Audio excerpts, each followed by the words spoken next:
a federal tax payment or a federal refund coming in.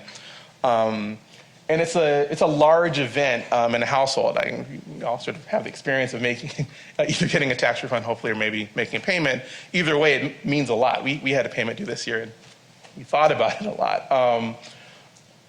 You might think that consumers could smooth that, and they kind of can see it coming, and you could track it. But in fact, we find that sort of from a behavior point of view, that it really does move things a lot. And so I won't have time to kind of go through the whole study, but again, more to illustrate the kinds of things that we're seeing. There is a meaningful, if you do the event study that is like, okay, treat day 0 as payment came in, there was a refund, you see a really, really big and somewhat persistent spike in things like spending, right? So households are organizing their spend around this very spiky event, right? They're not spending ahead of it. They're waiting until it comes in, and when it hits the bank account, like it's going out. And you can see that this is, like 180 days out, you still see a small effect on things like expenditures, on things like sort of the net balance in the account. So this is a somewhat sticky event that's really meaningful. My name is Chris Wheat. I am the Director of Business Research at the JPMorgan Chase Institute.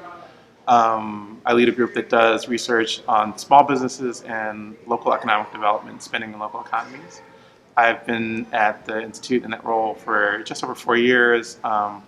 I'd spent some time as an academic teaching in business schools, entrepreneurship at MIT and Rutgers. I was a PhD student before that at Harvard and had some graduate work before that.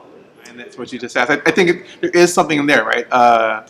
It probably was less true 10 years ago, 15 years ago, certainly 20 years ago, that we had data that would allow you to do that unpacking, that disaggregation. And so I could imagine, particularly if I were new to the field, not knowing that and not realizing that the bar has moved a little bit on what expectations might be around not just knowing the first answer to the question, like has spending grown, but like, no, really, where is that growth coming from?